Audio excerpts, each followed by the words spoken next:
Ben, bienvenue à tous. On commence l'enregistrement. Donc, la dernière fois, on s'est arrêté à l'estimation du coût de production de point de vue matière première. Euh, on va revoir un peu, faire un petit rappel par rapport à ça. Là, j'enlève mon email de l'écran parce que c'est enregistré quand même. Et ensuite, je partage, je procède au partage. Okay.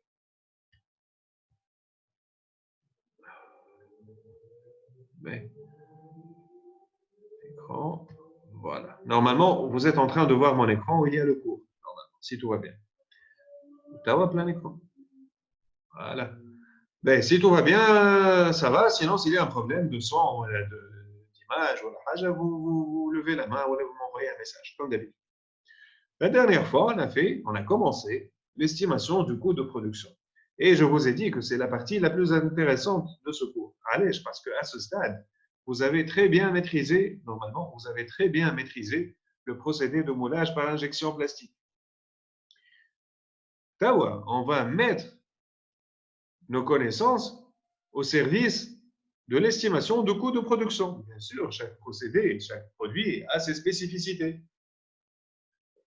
On ne peut estimer d'une manière convenable le coût de production que si on maîtrise très bien le procédé et le produit, surtout dans son volet qualité.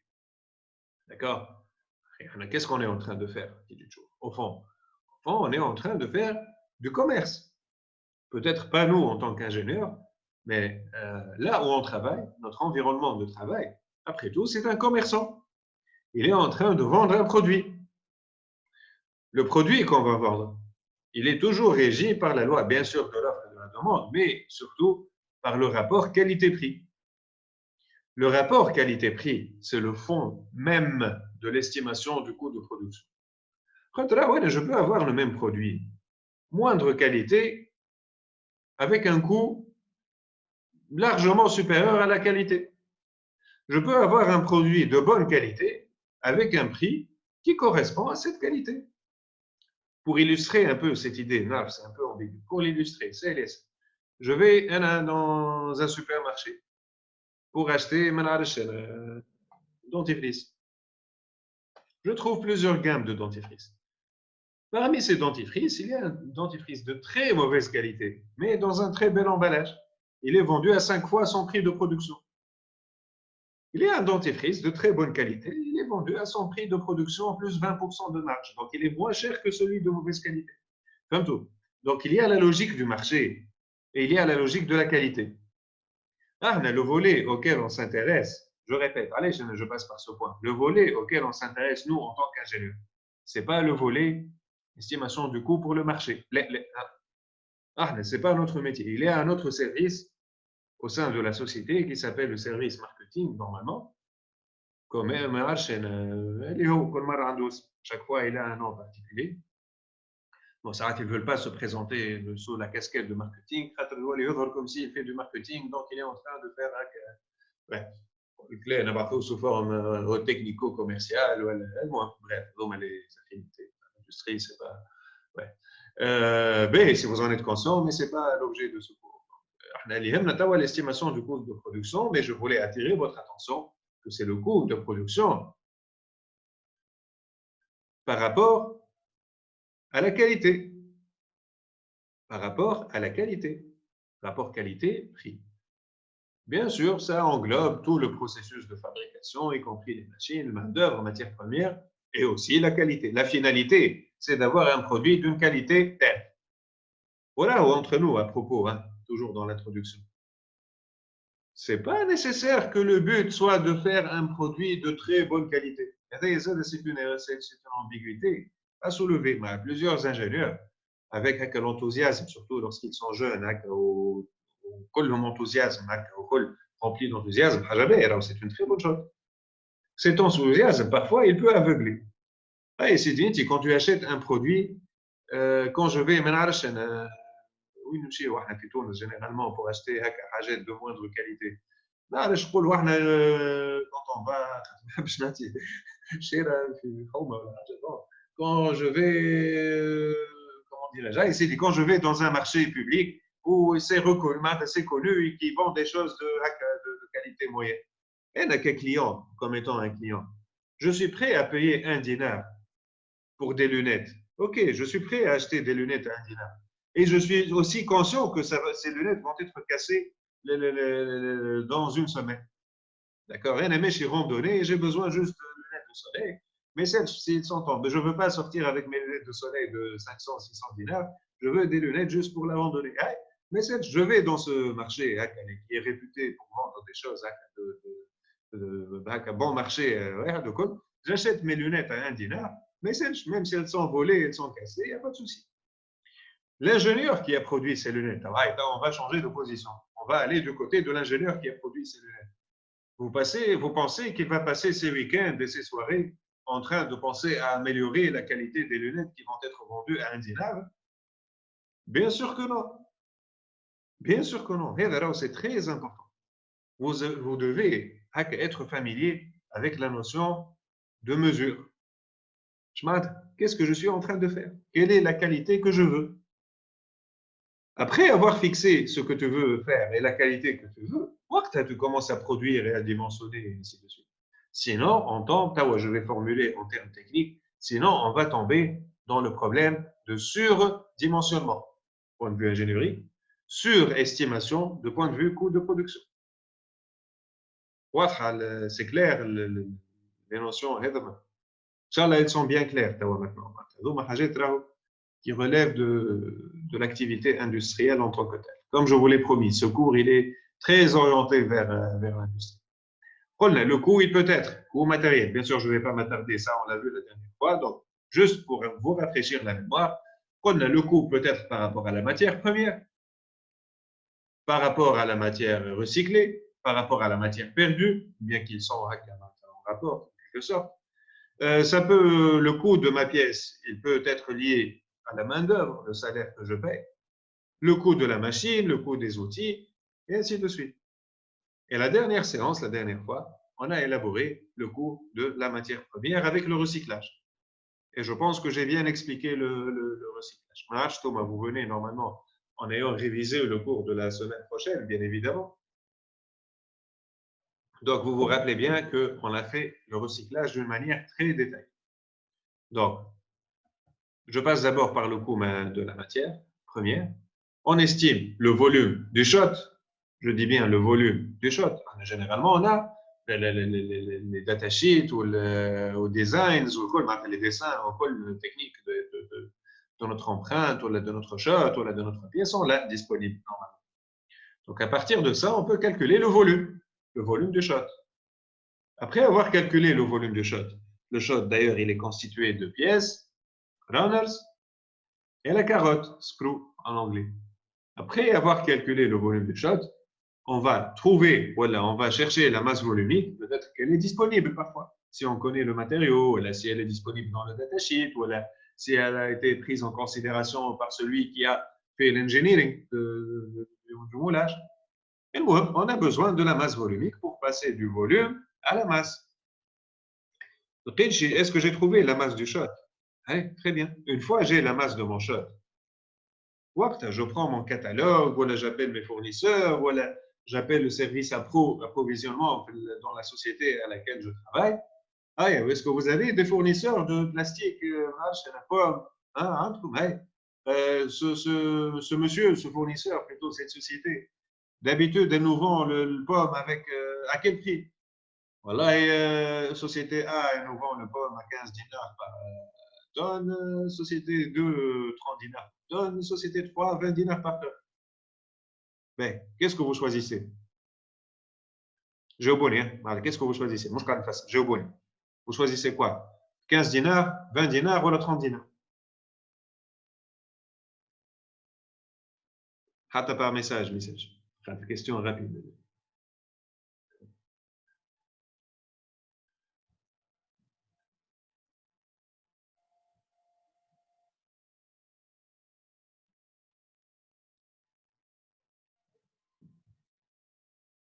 C'est une question très difficile. Mais je peux كمان تجاوب. Mohamed. 20 dinars par message. Mohamed, جوست كان تعاود لنا الكيستيون خاطر ما فهمناش غد. شرحته الكل. ما فهمت. D'accord. شوف la question. Je veux acheter. Charline met l'approvisionnement. Charline met toute cette chaîne. Je veux acheter le plastique pour faire ce shot. Je dois avoir, pour estimer le coût de production en termes de matières premières, je veux avoir des informations sur le prix de ce plastique. Au prix, généralement, c'est masse par litre. Donc, pour acheter le plastique, pour faire le shot, ce même plastique, polystyrène, polystyrène. J'ai 3 fournisseurs de polystyrène. Un fournisseur vend le polystyrène à 15 dinars par tonne. Le deuxième fournisseur, il vend le polystyrène à 20 dinars par tonne. Et le troisième fournisseur, il vend le polystyrène à 30 dinars par tonne. Vous choisissez qui?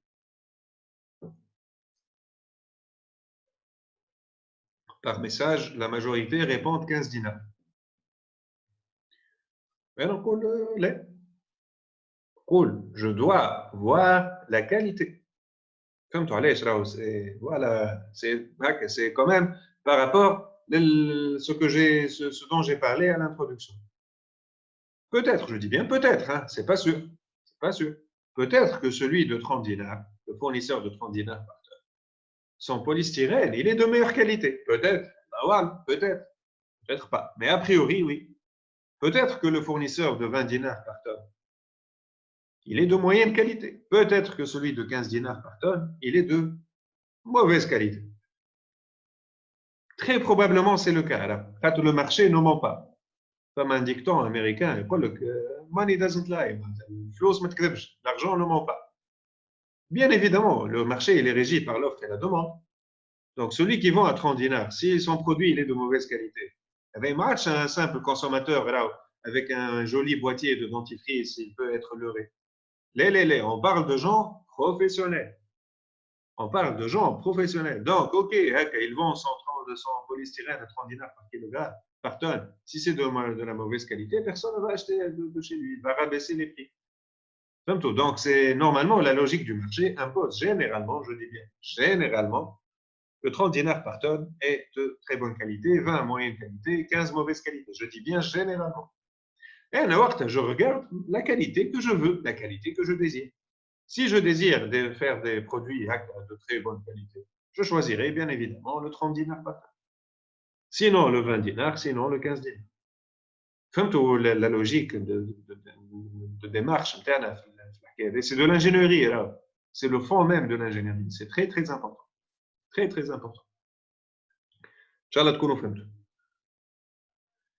Si vous n'avez pas compris, قولوا-les bien sûr. Il n'y a pas de souci. Ben, l'enseignement en ligne, il y a interaction. Je sens qu'il y a plus d'interaction que dans l'enseignement présentiel. Ceux qui n'avaient pas trop l'audace de participer à le présentiel, ils peuvent le faire par message ou par micro, message, et tout. Il n'y a que sa voix qui va rester. Le nom ou le prénom ensemble ne vont pas apparaître dans la vidéo. Donc, je vous encourage toujours à participer par le micro. Si vous ne voulez pas, par message, vous êtes le bienvenu dans les deux cas. Fahmtou, donc l'approche, elle est comme un petit piège. Parce que comme le principe de l'introduction, on va te comme une question que j'ai à l'improviste. Inch'Allah, vous avez compris le principe. Ben, شفتوا قداش la matière elle est riche. L'estimation du coût de production, on aurait pu le faire mathématiquement. شفتوا قداش من remarque, mon enrichissement, on a pu le faire à travers juste l'estimation du coût de production. Il y a la qualité, il y a le recyclage, il y a plusieurs choses. Mais donc, après avoir déterminé qu'on a la masse volumique et le coût de production, on peut estimer le coût du shot. Le coût du shot, dans ce cas, on a trouvé que c'est égal à, comme on a expliqué la dernière fois et un peu cette fois, le coût du shot, c'est 500 millim, à peu près 522 millim. Dans ce cas, on a 4 pièces, donc on va diviser le coût du shot par 4. Bien sûr, le coût de la pièce comprend aussi le coût de Ronald, une partie du coût de Ronald, une partie du coût de la carotte, parce que sans ce plastique, on n'aurait pas pu produire la pièce. Donc attention, le coût de la pièce, ce n'est pas le volume de la pièce fois la masse volumique du plastique fois le coût du plastique. C'est le volume du shot fois la masse du shot, le volume du shot. Et la masse volumique du shot donne la masse du shot. Ensuite, le coût d'achat du plastique, le coût du shot qu'ensuite on divise par 4. Comme tout. Ne faites pas de raccourci. N'estimez pas le coût de la pièce avec uniquement la masse utilisée de plastique pour faire la pièce. Parce que toute cette masse a été utile pour produire la pièce. Runners ou carrot. D'ailleurs, cette transition, elle nous ramène au recyclage. Le recyclage, qu'est-ce qui peut être recyclé dans ce shot? La pièce, bien sûr, je vais l'utiliser. Ce qui peut être recyclé, c'est le runners et la carotte. Donc, on va comparer le recyclage. La première étape, c'est de comparer.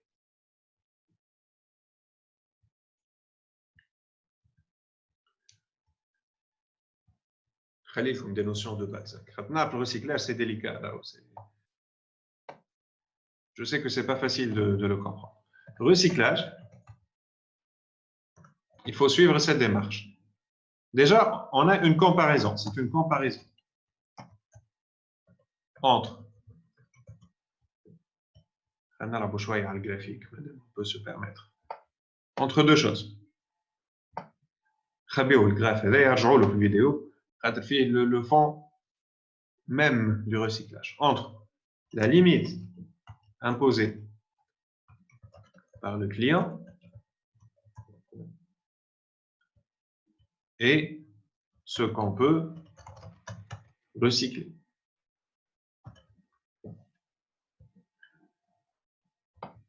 On va comparer entre ces deux. La limite imposée par le client, c'est clair, elle est déterminée. 20%, 15%, 10%. À votre avis, pour une meilleure qualité, je fais plus de recyclage ou le moins de recyclage? Répondez, allez, vite fait, par message. Le message. Moins, يعطيك الصحة. Donc, وحامد زاد. ورفقة زاد. وعبد الرؤوف زاد. هاي شكون؟ وعلي الدين. Donc, pour avoir une meilleure qualité, bien sûr, on a besoin de moins de recyclage. Allez, le recyclage, il va parvenir d'un matériau plastique qui est déjà passé par le procédé de moulage. Donc, qui a fondu et qui s'est solidifié par la suite. Et on se rappelle bien que c'est des plastiques thermosensibles qu'on utilise. Sensible par rapport à la température. Donc déjà, il est déjà sensible par rapport à la température, ne serait-ce que le changement de phase. Donc sa qualité va se détériorer. Ce plastique détérioré, on va le réinjecter dans le processus thermique. Donc il va bien sûr détruire la qualité. Nous faire gagner en coût, mais détruire la qualité. Donc le client va imposer son pourcentage. Je ne veux pas que vous dépassiez ce pourcentage. Ou bien un client qui a une autre priorité, qui est le coût, il te dit, Asma, recycle autant que tu peux. Autant que tu peux recycler, recycle. Il n'y a pas de souci. Dans la limite des contraintes techniques. Donc, c'est un compromis. Le client impose son taux de recyclage en pourcent. Wanti, tu as ce que tu peux recycler. Ça, c'est toi qui vas le calculer. Ce que tu peux recycler. C'est quoi? Qu'est-ce que tu peux recycler? Tu peux recycler la masse des runners plus la masse de la carotte. Si on veut faire ça en pourcentage, le client il impose sa limite en pourcentage. Donc, je dois diviser par quoi? Bien évidemment, par la masse totale. C'est-à-dire la masse du shot. Pour l'avoir en pourcent, je multiplie par 100. Je multiplie par 100. Comme ça, j'ai deux pourcentages. Comme ça, j'ai deux pourcentages. T'as pas mal bien. Si le pourcentage client est supérieur pourcentage semi-faisable par rapport à la deuxième. Ce qu'on peut recycler, je vais l'appeler pourcentage faisable. Alors,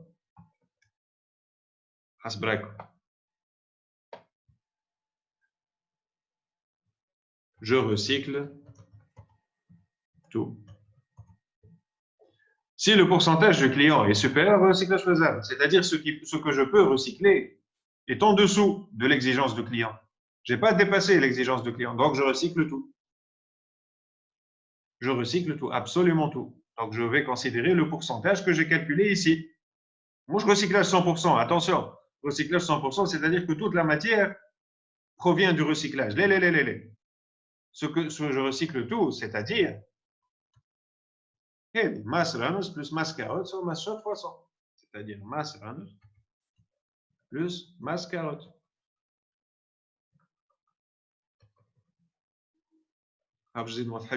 C'est tout. Voilà, c'est bon. Si, donc le recyclage, on est maintenant 14%. Si ça, c'est égal à 14%, ce que je recycle, c'est 14%. Ou 100%. Attention, ou 100%. L'autre cas, si le pourcentage de recyclage permis limite par le client, il est inférieur au pourcentage faisable, donc ce que je peux recycler est supérieur à la limite. Ah, supérieur à la limite, ça marche, je m'explique. Je prends la limite. Ah, mais le client, il a imposé une limite. Une limite. Hein, si tu as dépassé cette limite, alors tu dois te soumettre à la limite. Qui met l'excès de vitesse? Excès de vitesse, 50 km/h. Donc, vous devez, si vous dépassez 50 km/h, vous devez revenir à 50 km/h. Là, c'est notre limite. Donc, le client impose une limite, on ne doit pas la dépasser. Donc, je recycle avec le taux imposé par le client. Les monsieur, si c'est égal, bien sûr, si c'est égal, tu recycles avec. C'est la même chose, ça revient au même. C'est le même pourcentage. Ah, mon spot. Monsieur. Oui. Monsieur, كيف يبدا الماتير بروت من الاول سي ديجا هو ريسكلي مي اسكو تبقى نفس البورسونتاج ولا ما فما لو ريسيكلاج دو ريسيكلاج هاي خاطر نورمالمون البلاستيك يبدا عليه اللوغو هذاك كم تاع لي 3 فلاش سيركيلير هذوكم وتبدا فيها النومبر دو ريسكلاج نتاعو صحيح هي اسكو البورسونتاج باش تبقى هي بيدها ولا Bien sûr, tu vas suivre la même démarche. Bien sûr, tu vas suivre la même démarche. Allez, je crois que le plastique recyclable, il n'est pas nécessairement recyclable une seule fois. Il est recyclable avec un nombre limite de recyclage. Tant que tu es dans ce nombre limite, tu peux recycler. Mais ça, il faut faire attention. Allez, je crois que parfois, le plastique, après avoir été utilisé, il ne peut pas être utilisé d'une manière brute pour revenir. Laisse-moi un traitement. نزيدوا دي زاديتيف يعطيك الصحة لازم traitement. انا les détails هذوما les affinités هذوما ما لقيتها je préfère ne pas y rentrer plus court mais باش نجاوبك على السؤال parce que je dois vous répondre oui on prend en considération exactement la même démarche c'est comme si le plastique qui est déjà recyclé c'est comme si c'était une matière brute matière première عادية normale ça faut marquer une matière عادية avec ce pourcentage de recyclage. Voilà. Okay. Merci. Ben, est-ce qu'il y a d'autres questions? Nous avons 3 minutes la session. Est-ce qu'il y a d'autres questions? Je préfère 40 comme questions liées au recyclage. Sinon, marche نرجعوا le recyclage. Ben, je vais parler un peu des séances de rattrapage, donc j'arrête l'enregistrement à ce stade.